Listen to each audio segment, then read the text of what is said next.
کا خطرہ، رات کو شب خون کا اندیشہ، جن میں بنی ہاشم کے نوجوان تلوار سود کے نبی کی حفاظت کرتے، مگر رات کی تاریکی میں صرف دو ہی ہستیاں تھیں جو نبی کی زندگی کا طواف کرتی، شام سے لے کے نصف شب تک فاطمہ بنت اسد جاگتی، نصف شب سے لے کے صبح تک حضرت ابو طالب جاگتے، اور صرف یہی نہیں، رات کی تاریکی میں یہ دونوں آتے، رسول کو ان کے بستر سے اٹھاتے، کبھی طالب کو لیٹا کے چادر اڑا دیتے، کبھی عقیل کو لیٹا کے چادر اڑا دیتے، کبھی علی کو لیٹا کے چادر اڑا دیتے، تاکہ شب خون اگر کافر مارے تو بیٹے مارے جائیں، نبی بچ جائے۔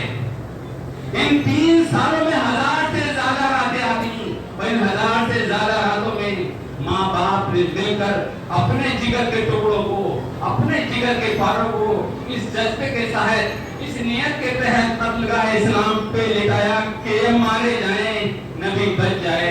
مجھے نہیں معلوم کہ اسلام نیت دیکھتا ہے کہ عمل۔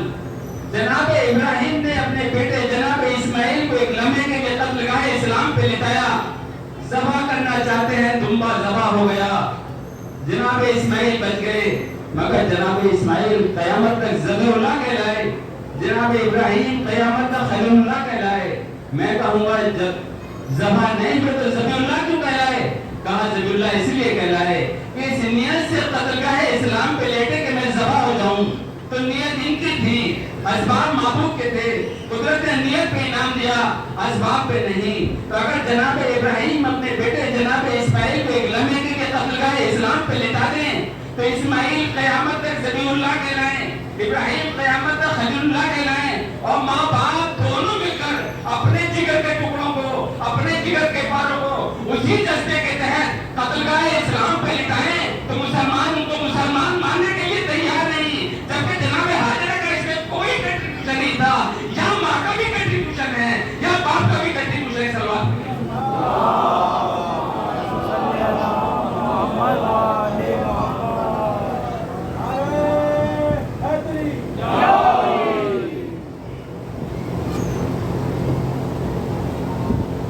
جہاں اندھیرے ہوتے ہیں وہاں چراغ بھی تو جلتے ہیں۔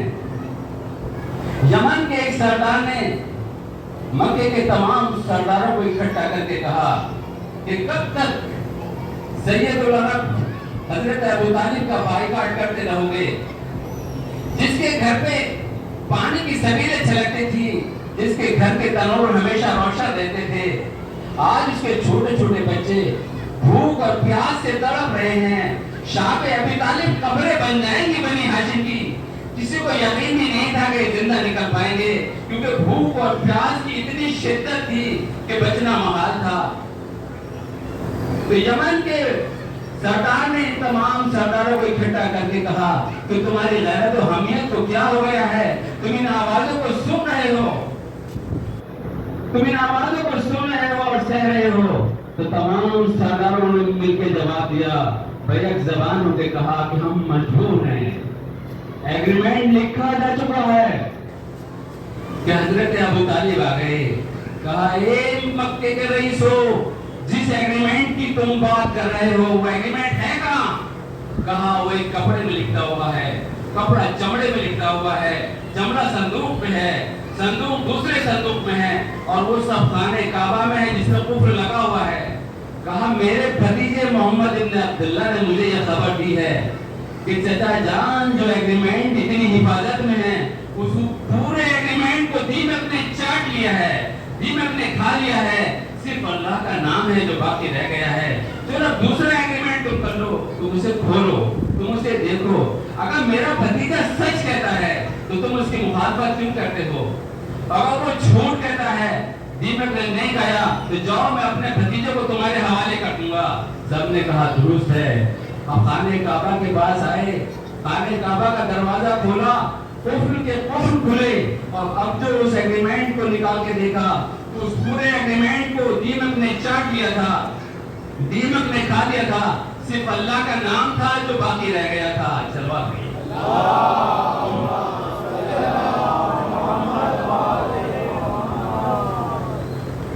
حضرت ابو طالب نام ہے ایک تسلسل کردار کا۔ مکے میں اس کردار کا نام حضرت ابو طالب ہے۔ مدینے میں حضرت علی ابن ابی طالب ہے اور کربلا میں حضرت عباس ابن علی ابن ابی طالب ہے. مصیبتوں میں جب دنیا نے رسول کو تنہا چھوڑ دیا مگر رسول کو علی نے کبھی نہ چھوڑا. اور مدینے میں جھجھلاہٹ کے عالم میں جب رسول نے پلٹ کے علی سے کہا علی تم کیوں نہیں چلے گا اوروں کی طرح مجھے مرنے کے لیے اکیلا چھوڑ کر, تو مولا نے بس ایک ہی بات کہی کہ میں بھی ایمان کو کفر میں بدل لیتا. اس کے معنی کیا ہے کہ وقت کی کسوٹی پہ ہر شے انکار کر سکتی ہے مگر ہم نے تصدیق رسالت کی تھی تب جنگ کا کوئی بھی لمحہ, نیزے کی کوئی بھی انی, تلوار کی کوئی بھی کاٹ ہم کو اس جذبے سے باز نہیں رکھ سکتی. نبی کی زندگی رنگین شبستانوں سے نہیں گزری, حسین وادیوں سے نہیں گزری, چمنستانوں سے نہیں گزری. نبی کی زندگی بڑی مصیبتوں میں گزری ہے اور ان مصیبتوں میں اگر نبوت کا کوئی ساتھی تھا ہر وقت ہر لمحہ جب بھی نبوت نے پلٹ کے پکارا ہے کسی کو تو تاریخ کے سینے پہ ہمیں ایک ہی نام ملتا ہے علی. وہ علی جس نے 10 برس مدینے کی زندگی میں 80 سے زیادہ جنگیں اپنے زور بازو سے جیتی ہوں. اس علی کو جنگجو ہونا چاہیے تھا, اس علی کو جنگ صفت ہونا چاہیے تھا مگر اتنی جنگوں کے جیتنے والے فاتح اعظم کے ہاتھوں میں رسول نے سورہ حدیبیہ میں قلم دیا علی سورہ نامہ لکھو. علی نے قلم لے کے دنیا کو بتا دیا کہ دیکھو اسلام جنگ کا نام نہیں, مصلحت کو سمجھنے کا نام ہے. اگر جنگ سے دین بنتا ہے, اگر جنگ سے دین بنتا ہے تو جنگ کرنا واجب, اگر مصلحت سے دین بنتا ہے تو اصلاح کرنا واجب. علی نے اپنے ہاتھوں میں قلم لے کے سورونامہ لکھنا شروع کیا. یہ سورونامہ ہے کفار قریش اور محمد رسول اللہ کے درمیان. جیسے ہی کفار نے محمد رسول اللہ کی لفظ لکھی بگڑ گئے, کہا اے محمد اگر ہم تمہیں رسول اللہ مانتے تو بھی جھگڑا ہی کس چیز کا تھا, اس لیے کہو علی سے کہ کاٹتے محمد رسول اللہ, لکھتے محمد ابن عبداللہ. رسول نے علی سے کہا علی کاٹ دو محمد رسول اللہ, لکھ دو محمد ابن عبداللہ. زندگی بھر کا متی والی بھائی ایک مرتبہ سوکھ اوڑھنا فرمانے کے لیے کہہ کے قلم رکھ دیا. اے اللہ کے رسول ہم تصدیق رسالت کرائیں گے, تکذیب رسالت نہیں. ہم تصدیق کے لیے پیدا ہوئے ہیں, تکذیب کے لیے نہیں. آج علی نے قلم رکھ کے دنیا کو بتا دیا کہ میں دیکھو میں جو ہر قدم پہ نبی کا ساتھ دے رہا تھا وہ رشتوں کی بنا پر نہیں, وہ ہاشمی ہونے کی بنا پر نہیں, وہ عبد المطلبی ہونے کی بنا پر نہیں, وہ چچرزاد بھائی ہونے کی بنا پر نہیں, وہ داماد ہونے کی بنا پر نہیں, بلکہ اسی لیے میں نبی کا ہر قدم پہ ساتھ دے رہا تھا کیونکہ معبود نے میری زندگی کا ایک ہی مفہوم لکھا ہے وَقُلْ كَفَى بِاللَّهِ شَهِيدًا بَيْنِي وَبَيْنَكُمْ وَمَنْ عِنْدَهُ عِلْمُ الْكِتَابِ. اے میرے نبی تمہیں گھبرانے کی کوئی ضرورت نہیں, تمہیں پریشانی کی کوئی ضرورت نہیں, بس تم تو اعلان رسالت کر دو. تمہاری رسالت کی گواہی کے لیے بس 2 ہی گواہ کافی ہیں, ایک میں اور ایک وہ کہ جس کے سینے میں ہم نے علم بے قرار کی وسعتوں کو سمجھ دیا ہے, جس کے سینے میں علم ہی علم ہے. ابن ابی طالب کی کہ جب شب عاشور لاکھوں کی فوج نے بغیر کسی الٹیمیٹم کے اچانک حملہ کر دیا تو اس حملے سے زمین کربلا دہنے لگی. اس حملے کو دھرتی نے محسوس کیا, فرات کی لہروں نے محسوس کیا اور اس نے سب سے پہلے محسوس کیا جو تحفظ ناموس رسالت کے لیے سرحد امامت پہ کھڑا ہوا تھا. بس شیر کی ایک آواز بولی کہ خبردار جو جان ہے وہی اٹھ جائے. بس یہ ایک ہی آواز تھی جس نے ظلم کے بہتے ہوئے سیل رواں کو روک دیا. جنگل کی وحشت ناکیوں میں ایک ہی آواز تھی, عجیب و غریب آواز جس نے دف اور بربر کی مہیب آوازوں کو, ہزاروں گھوڑوں کے سر پر دوڑنے اور ہنانے کی آوازوں کو, جنگی بازوں کے بجنے کی آوازوں کو, ہتھیاروں کے بجنے کی آوازوں کو, نعروں کی آوازوں کو, چیخوں پکار کی آوازوں کو ایسے خاموش کر دیا جیسے ناقوس کی صداؤں نے کائنات پہ موت طاری کر دی ہو. بچری نے شمشیر وقت بن کے خط کھینچ دیا, کہا میں دیکھتا ہوں کہ تم میں کون کو سورما ہے جس نے اپنی ماں کا دودھ پیا ہو کہ وہ اس سرحد کو پار کر جائے. اس کے بعد جری نے اعلان کیا کہ میں جا رہا ہوں اپنے آقا کے پاس حکم امام حاصل کرنے کے لیے کہ اس وقت موقف امامت کیا ہے, لیکن کسی گستاخ میں اتنی ہمت نہ ہو